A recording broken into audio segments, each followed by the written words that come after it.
baiknya berdoa dulu ya. Berdoa dipimpin oleh ketua kelas. Siap, berdoa mulai. Amin. Selanjutnya guru absen dulu ya. Aisyah Lara.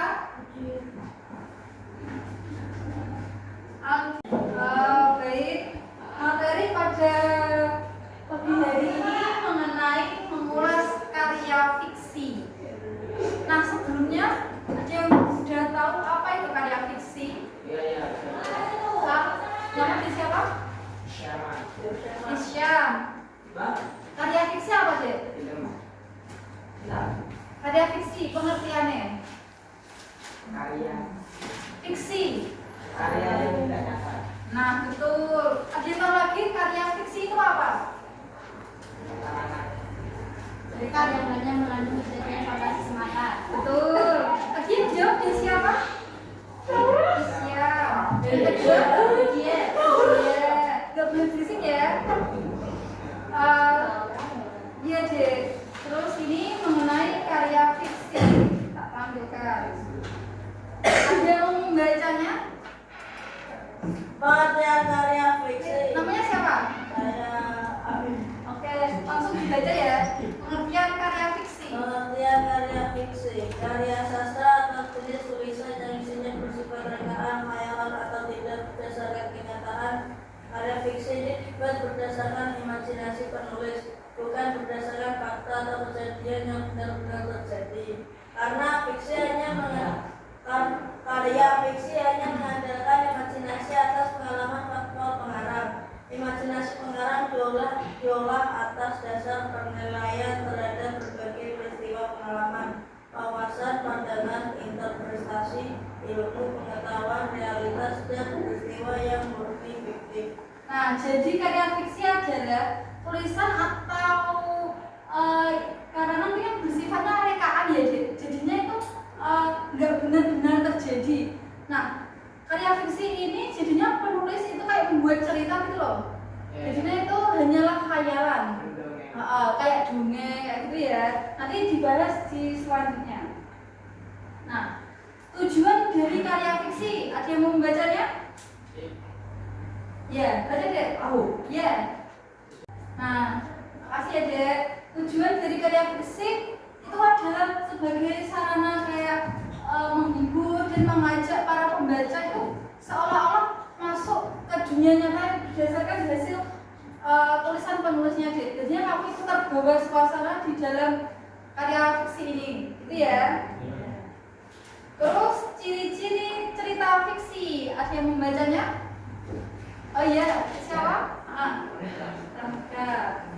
Baca. Cerita fiksi murni tidak ada di dunia nyata, walaupun ada pasti banyak sifat atau kejadian yang dikarang oleh penulisnya.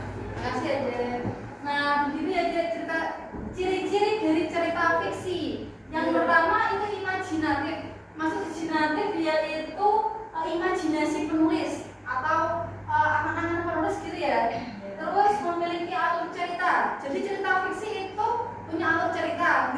Alur ceritanya itu biasanya kayak dari pengenalan, terus mulai munculnya konflik gitu ya. Terus ada penyelesaiannya, dan yang terakhir adalah kode gitu. Terus mengandung pesan moral. Nah, tidak hanya imajinatif, cerita fiksi itu juga ada pesan moral yang terkandung di dalamnya.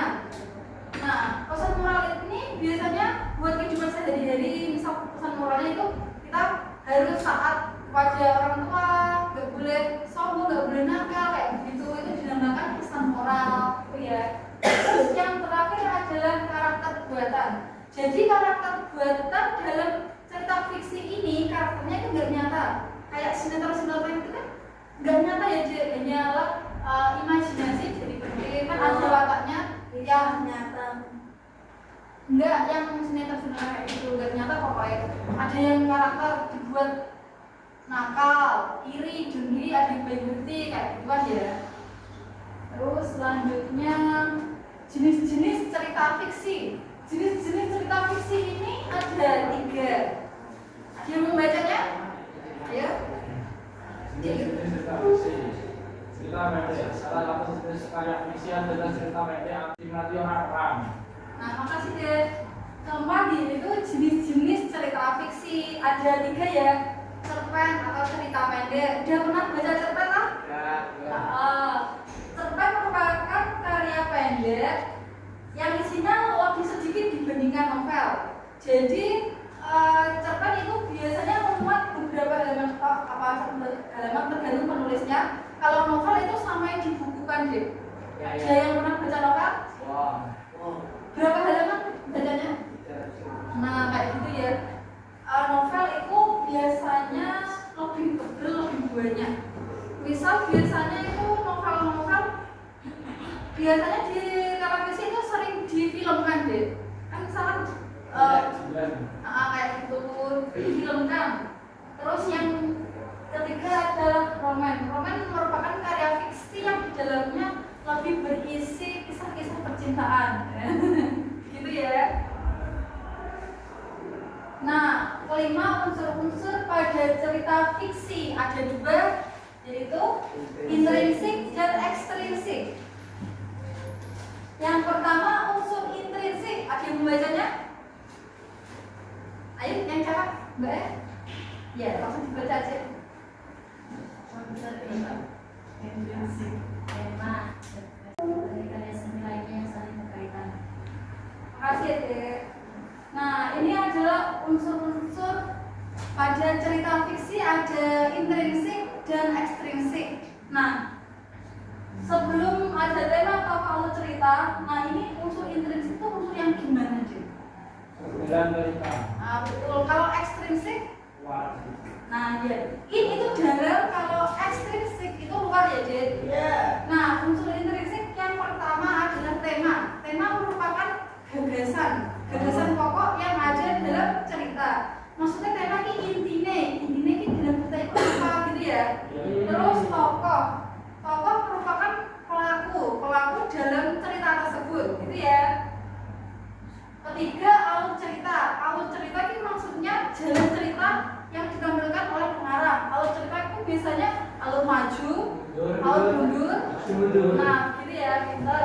Terus konflik di sini maksudnya adalah mulai munculnya permasalahan.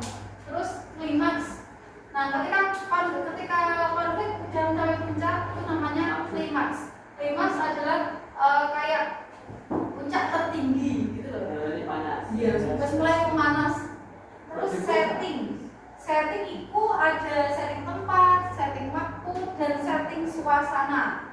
Kan biasanya kan ada cerita fiksi itu tempatnya di mana, waktunya kapan, suasananya itu gimana gitu ya.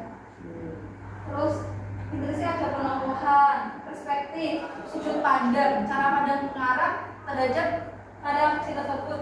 Terus karakteristik teknik atau metode untuk mengekspresikan karakter. Terus ini unsur ekstensif adalah keadaan subjektif individu pengarang yang memiliki sikap, keyakinan, pandangan hidup yang mempengaruhi karyanya, gitu ya. Terus ini yang keenam ada struktur teks cerita fiksi. Orientasi, berarti subjek, latar belakang subjek, dari naskah teks. Nah, masih ada struktur teks cerita fiksi. Itu ada berapa? 5. Yang pertama apa? Kedua, aplikasi. Ketiga, keempat, yang terakhir, yang pertama itu orientasi atau pengenalan. Apa pengenalan? Ini ceritanya ini kayak pengenalan kayak gitu ya. Terus komunikasi, mulai munculnya konflik-konflik yang timbul dalam cerita itu. Kemudian ada evaluasi, pemecahan suatu masalah, pembahasan pemecahan, kemudian resolusi, pemecahan masalah yang dihadapi dalam cerita. Yang terakhir adalah metode atau pesan moral yang dapat digali dalam cerita fiksi, gitu ya. Terus ini ada kaidah kebahasaan cerita cerita fiksi. Ada yang mau bacanya? Nah, baca deh. Anafora adalah senilai yang sering digunakan laksana. Nah, itu jadi kaidah untuk bahasan cerita fiksi. Itu metafora itu majas ya? Dulu pernah mempelajari majas toh? Metafora adalah sebenarnya otomatis digunakan untuk membandingkan objek atau menjelaskan secara langsung dengan sifat yang sama. Kedua, metonimia adalah gaya bicara yang digunakan, di mana untuk menggantikan kata-kata yang sebenarnya. Yang ketiga adalah persamaan atau simile, digunakan sebagai pembanding yang bersifat eksplisit dengan maksud tertentu seperti seumpama, selayaknya, gitu ya. Selanjutnya ini kakak punya cerita fiksi mengenai legenda Danau Toba. Ini tuh tugasnya ya. Dulu pernah ada yang membaca legenda dari Danau Toba. Danau Toba. Itu gimana dia ceritanya dari Danau Toba? Enggak toh. Ini tak kasih ya. Tak kasih contoh. Nanti didiskusikan kelompok gitu ya. Nanti diskusi kelompok berarti nanti ada mat kelompok gitu ya. Nanti maju presentasikan. Apa? Iya. Tugasnya mau unsur-unsur apa? Toba ini legenda Danau Toba deh. Kan hidup seorang Toba, iya seorang Oh, Toba. namanya ya itu nama orang. Nama enggak? Iya seorang yang berhasil sama yang iya seorang berhasil. Tidak apa-apa. Membeberkan sebuah kewan ini. Ini nanti juga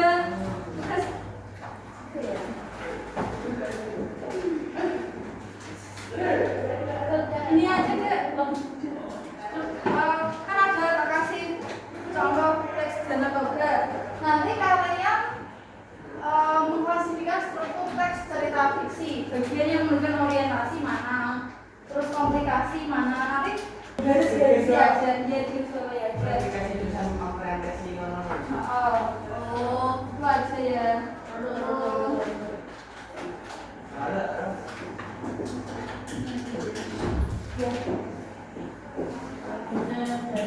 Dibaca dulu ya. Nanti tak tanyain juga itu tokoh-tokohnya siapa.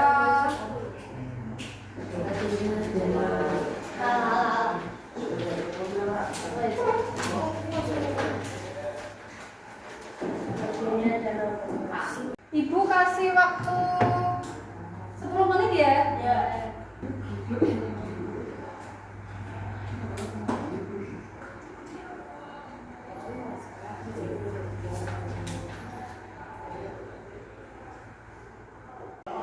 Beda ya sih. Dulu udah pernah baca sudah Danau Toba belum? Belum. Sudah.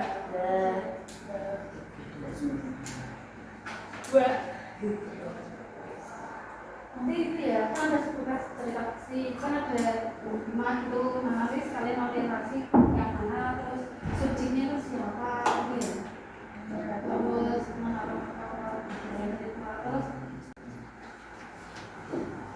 iya.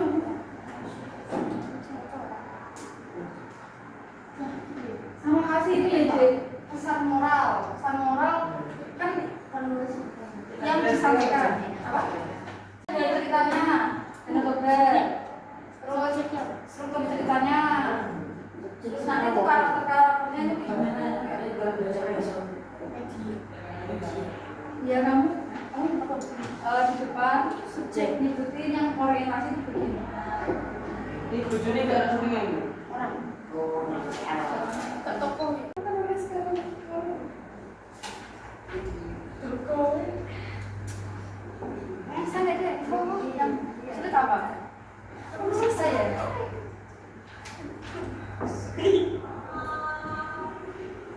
5 menit lagi ya, nanti langsung masuk ke depan.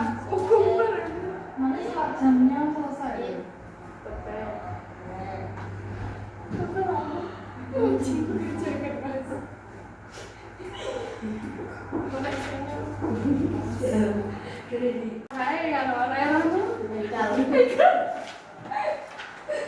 nggak boleh makan gelas ya. Oh, boleh aku. Kita dulu makannya nanti Yo. ya. Iya. Pelajaran nggak boleh ngantuk. Ada yang ngantuk ya? Ada yang ngantuk ya? Ngantuk tuh bukan dulu. Itu lebar jenenge Mina. Sebenarnya namanya Ali. Oh, bisa. Karakternya saya. Oh, jangan.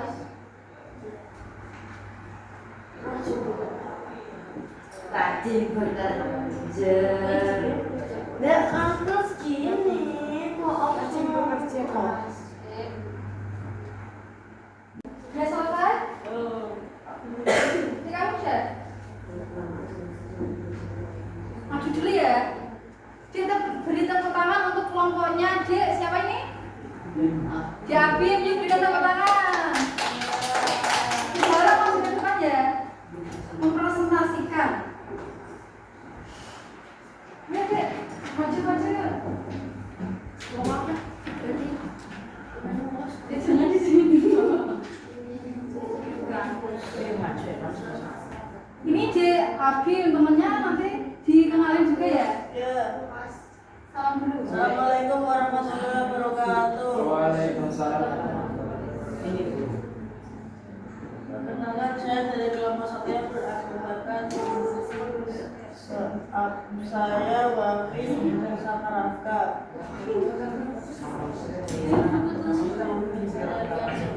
Saya akan membacakan yang melalui subjek adalah Boba, Mina, dan Samosir.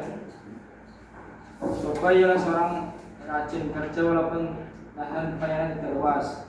Ia bisa mencukupi kebutuhan dari hasil kerja yang tidak kalah. Komunikasi meliputi Toba berusaha dengan mendapatkan sektor ikan.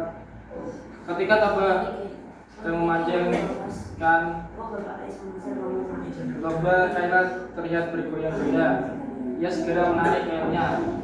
Toba itu bersorak kegirangan setelah mendapatkan seekor ikan yang besar. Ia takjub melihat warna sisi ikan yang sangat indah.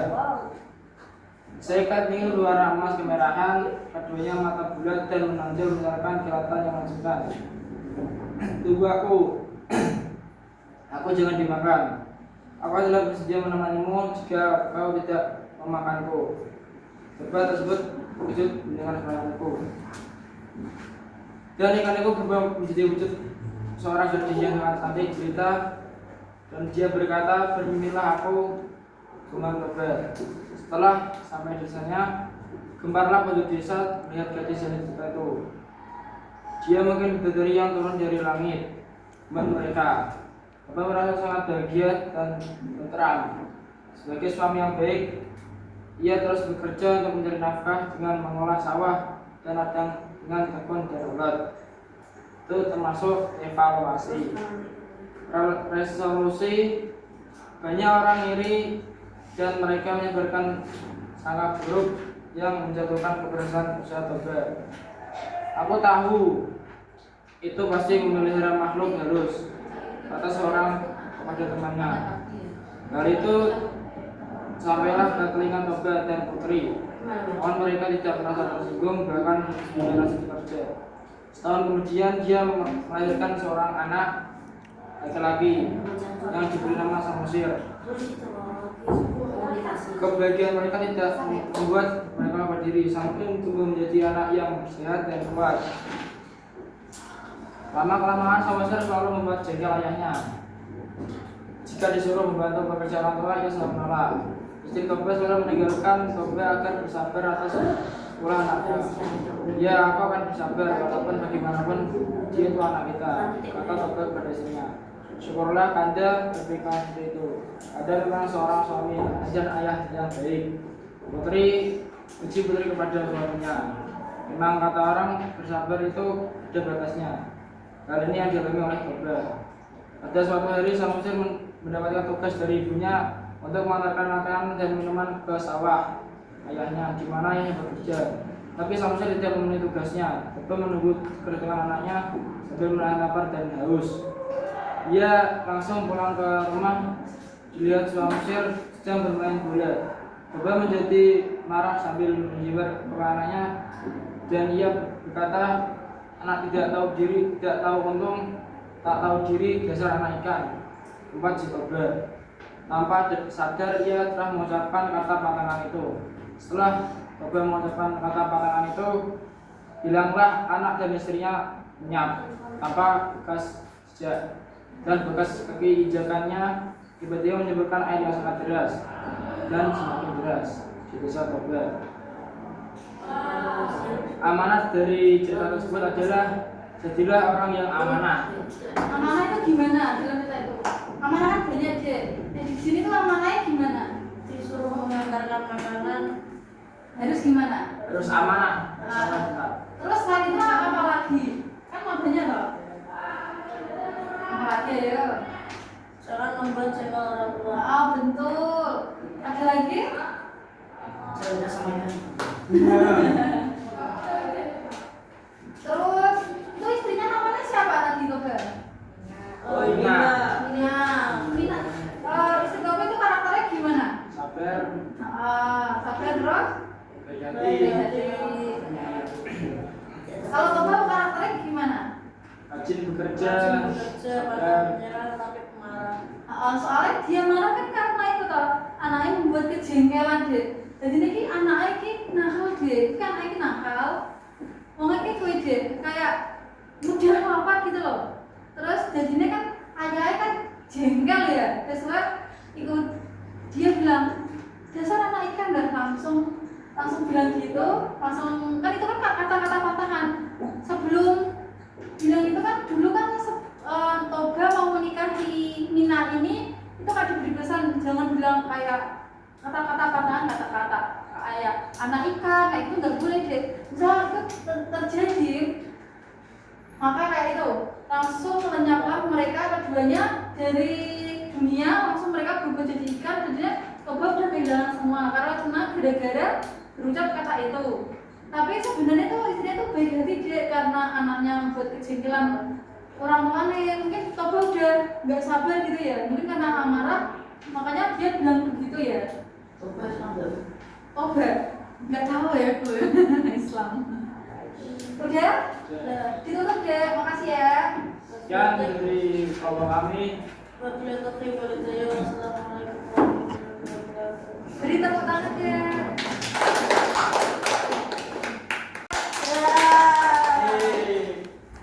Satu lagi. Ini udah selesai ya Bu? Udah selesai ya? Oke. Dia tak kasih tugas. Nah, tugas. Tugasnya ini ya buat tugas penilaian. Nanti dikerjakan di rumahnya masing-masing, oke? Ya. Oh iya, saya Ini kan kerjakan di rumah ya. Ya. Bisa bicara dulu. Anu tuh depan. Ini bicara dulu ya buat tugas di rumah ya.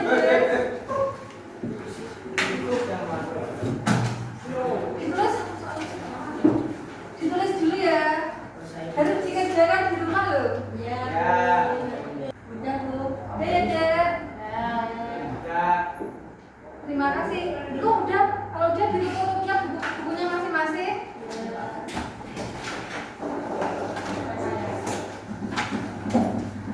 Terima kasih buat adik-adik yang sudah mengikuti pelajaran pagi hari ini dengan sangat baik dan sangat aktif. Nah, setelah mempelajari dari cerita fiksi ini, diambil kesimpulan ya, bahwa cerita fiksi itu ceritanya berisi rekaan dari pengarang. Jadi itu ceritanya itu tidak nyata, gitu ya. Berbeda dari cerita-cerita kayak non fiksi itu ceritanya nyata, gitu ya. Nah, jadi cerita fiksi ini meliputi ada tadi struktur ceritanya, ada bagian orientasi, ada kedua ada komunikasi, ada resolusi, evaluasi dan kode. Terus setelah mempelajari dari Legina Danau Toba ini diambil kesimpulan bahwa pesan moral yang dapat disampaikan dari pengarang kepada penulis yaitu kita jadi anak itu tidak boleh membangkang, nggak boleh durhaka kepada orang tuanya. Kita harus berbakti kepada orang tua dan jangan membuat kemarahan oleh orang tua. Nanti orang tua udah jengkel, Banjir. kan itu moral sih. Udah kenapa-napa, nanti efeknya buat kita gitu deh. Nanti kita tuh dalam pembelajaran, dalam kejadian gimana itu kita intinya pasti ada suatu masalah kalau kita membangun orang tua. Jadinya dan hidupnya lebih ayam tentram kayak gitu ya. Kita harus berbakti kepada orang tua. Soalnya orang tua yang membiayai hidup kalian dari kalian sekolah, kalian bayi, memberikan fasilitas sekolah yang cukup gitu ya. Sebelum mengakhiri pembelajaran kali ini, untuk materi minggu depan kita akan mempelajari mengenai teks pidato. Begitu ya. Jadi nanti minta tolong anak-anak sebelum mulai pembelajaran harus belajar mengenai teks pidato terlebih dahulu agar nanti ketika pembelajaran kalian lebih memahami materi dari teks pidato. Begitu ya. Ketua kelas memimpin doa ya untuk menutup pembelajaran pada pagi hari ini. Ketua kelas bisa memimpin doa terlebih dahulu. Segera berdoa mulai. Terima kasih anak-anak pada pagi hari ini. Sekian materi pada pagi hari ini yang dapat Ibu Guru sampaikan. Bila ada tutur kata atau ucapan yang kurang berkenan, Guru mohon maaf yang sebesar-besarnya. Wabillahi taufiq